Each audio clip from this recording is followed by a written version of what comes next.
Sun Tzu was a prominent military strategist, philosopher, writer, and military general during the spring and autumn period of Chinese history, which lasted from 770 to 476 BCE. Some historians claim that his life and achievements are hard to verify due to the declining Zhou dynasty in the years that he lived. Many records were unkept. I will let you decide what to believe. The information that is available on Sun Tzu is that he was born in 544 BCE and died in 496 BCE. He lived at the same time as Confucius, who was born in 551 BCE. The art of war has influenced history in many ways and for many years. In the 19th and 20th century, it even had an influence over Western civilization. The art of war is more than just a military handbook. The strategies contained within have been used by businessmen and politicians for many years. Taoist principles are evident throughout the book. For example, Tzu says that the best battle sheds no blood. He was an advocate for a quick, simple conflict as opposed to a prolonged war. His ideal strategy involves spying and exploiting enemy weaknesses, and only if necessary go into a full-scale battle. In many entries, he writes about diplomacy, and those entries are thought to have led to the unification of the Chinese warring states during the warring period which lasted from 481 to 221 BCE. During this period of the Zhou dynasty, China was divided into warring states run by powerful members of Chinese society, all determined to govern themselves. The map here illustrates where the territories were divided. As for the writer's military service, he was said to have served in the Wu-Chu Wars from 512 BCE to 506 BCE under King Lo-Hu, who was king from 514 to 496 BCE. The story goes that the king was impressed by Tzu, but wanted him to prove that he had competency in battle.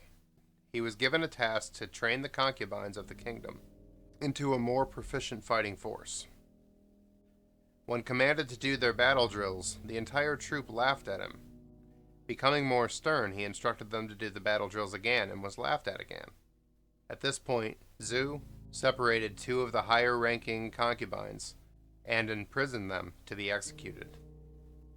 The Wu-Chu Wars were between two Chinese kingdoms, the Wu and the Chu. The war culminated in the Battle of Boju, which took place in the Chu capital city of Ying. The book was also a major influence on Japanese culture.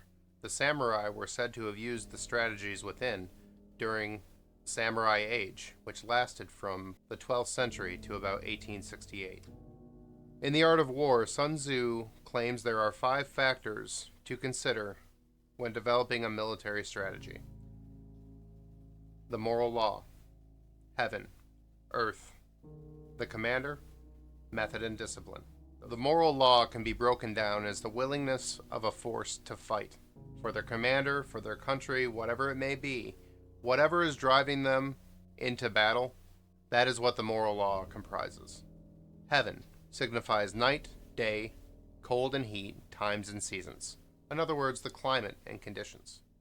Earth comprises distances great and small, danger and security, open ground and narrow passes, and the chances of life and death. I would call that terrain and location. The commander stands for the virtues of wisdom, sincerity, benevolence, courage, and strictness. In other words, how is the enemy being led? Method and discipline can be boiled down to military operations, organizations, power structures, logistics, maintenance, supplies, and how you're actually leading the military. Ignoring these principles has time and again proven to be fatal for many commanders in major conflicts. In World War II, the Nazi forces overestimated their capabilities and underestimated the Allied forces. Know thyself, know thy enemy. Napoleon ignored several of the principles when he attempted to push into Russia, where he was utterly defeated and exiled.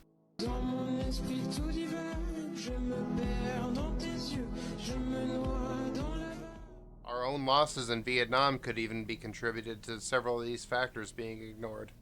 Heaven and earth, for example, come to mind. While it's unclear how he died or whether he even lived, What is known is that this guide to military success has been used in political and business arenas. Whoever gathered the principles within the covers of this book has influenced much of known human history. Thank you for watching. The links I used are in the comments. Please like, share, and subscribe.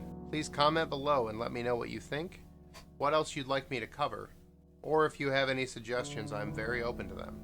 Search BI1LY3D here on YouTube, on Twitch, TikTok, or Instagram, and you'll find my content. Thank you so much. Have a wonderful day.